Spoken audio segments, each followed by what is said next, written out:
Hero मतलब वो आदमी जिसने विषम परिस्थितियों में संघर्ष किया हो। अंबेडकर, उसकी जीवनी पढ़ोगे ना तो कहीं कहीं रोने लगोगे। गांधी, भगत सिंह, जैसे हमारे देश के बड़े सारे राजनेता कहते हैं कि मुसलमानों ने हिंदुओं को बहुत परेशान किया है। कब नहीं किया है? हाँ, तो कब किया है? नहीं किया है, अब हम लोग को नहीं पता है कब किया। अबे तो भैया हमको भी बता दो कब किया है। नहीं, ब्राह्मणों ने दलितों को बहुत सताया है। कब नहीं सताया है? अरे तो भैया हमको बता दो, हम भी तो जाने कब सताया है। नहीं, वो दलित अगर वो पढ़ लेता था रामायण तो उसके कान में खौलता हुआ शीशा डाल देते थे। अच्छा, कब? नहीं वो सब छोड़ो, कब? अरे हमको भी बताओ, हम भी तो जाने। हाँ, क्या बहुत अच्छा सवाल किया तुमने, बहुत बढ़िया। घोड़ी पे क्यों बैठने नहीं? अंबेडकर को मना कर पाए? मेरी बात सुनो, अंबेडकर को मना कर पाए? नहीं मगर पाए। क्यों? क्योंकि जिन्होंने अंबेडकर की बात नहीं मानी आज वो परेशान है। अंबेडकर की कौन सी बात? अंबेडकर की वो बात, एक स्टेटमेंट में उस आदमी ने दलित मुक्ति का संविधान बताया। एक स्टेटमेंट, एक। तुम घोड़ी पे बैठने के लिए परेशान हो?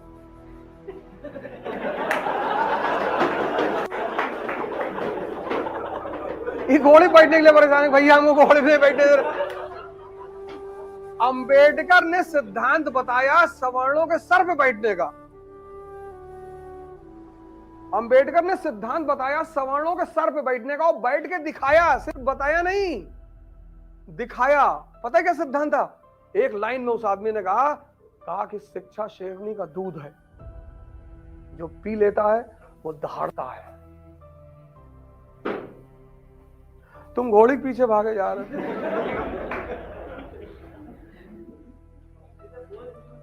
हाँ, तो ये कौन दलित हैं जिन्होंने शिक्षा को ग्रहण नहीं किया?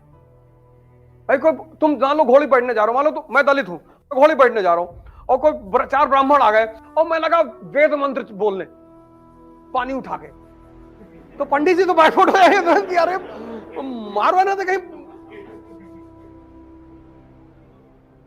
नहीं, दोनों बेवकूफ नहीं हुए, पंडित जी ज्यादा बेवकूफ हुए। पंडित जी ज्यादा बेवकूफ हुए। पंडित जी अगर उसे घोड़ी बैठ जाने दें तो वो वेद मंत्र पढ़ेगा नहीं। अंबेडकर ने एक लाइन में सूत्र दिया, एक लाइन में। अंबेडकर इतने महान आदमी है ना, अंबेडकर इस भारत के इतिहास में ऐसा आदमी है जो हर परेशान व्यक्ति को मुक्ति का रास्ता बताता है। सिर्फ दलित की बात मैं नहीं कर रहा हूं।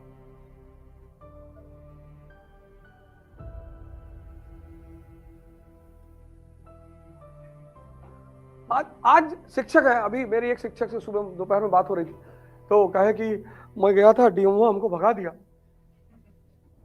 हमने कहा यार तुम ऐसा करो, तुम हिमालय चले जाओ यार। एक शिक्षक बुद्ध है, आजाद शत्रु के दरबार में जा रहे हैं, आजाद शत्रु सिंहासन से नीचे उतर आ रहा है। ज्ञान शक्ति है, इंफॉर्मेशन नहीं, ज्ञान।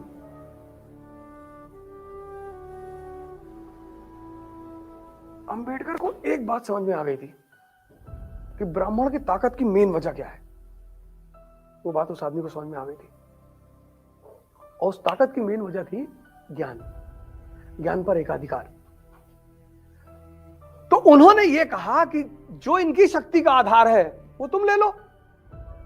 जब ज्ञान ही इनकी शक्ति है तो वो ज्ञान तुम भी ले लो, तुम भी ताकतवर बन जाओ।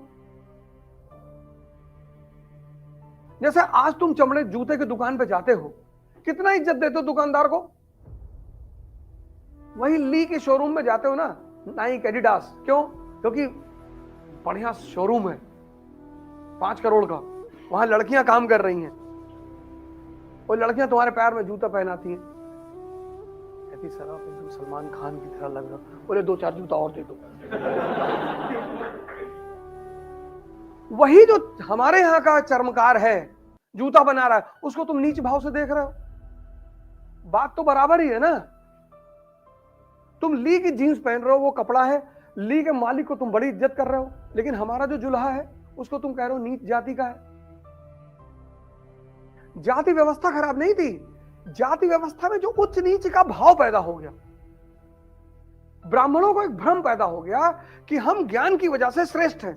नहीं, तुम ज्ञान के दान की वजह से श्रेष्ठ हो। समझो मेरी बात को, ब्राह्मण ज्ञान की वजह से श्रेष्ठ नहीं है।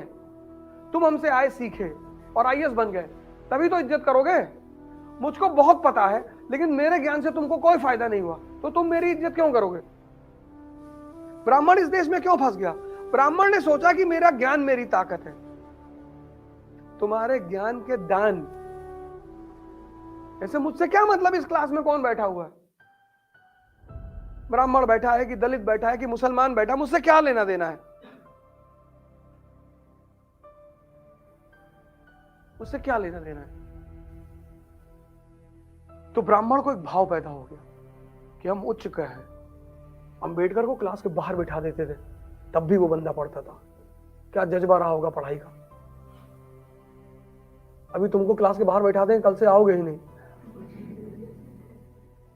ये हम जो है शुक्ला हैं।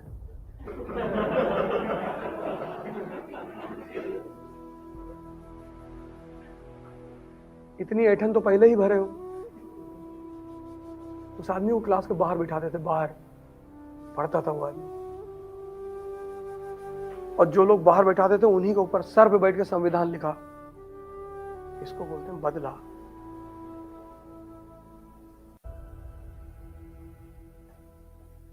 अंबेडकर 20वीं शताब्दी का बहुत महान आदमी है, बहुत। उस आदमी को कंपलसरी करना चाहिए हिंदुस्तान में। जय भीम का नारा बहुत प्यारा है, तो जय हिंद का नारा है, ऐसे जय भीम का नारा है। लेकिन मेरे लिए जय भीम का नारे का मतलब है दुस्साहस, डेयरनेस। मेरे लिए जय भीम मतलब ये नहीं कि मैं अंबेडकर को फॉलो करता हूं। मेरे लिए जय भीम का मतलब है दुस्साहस। वो सोचना कि अगर किसी को बता दो तो बेहोश हो जाए।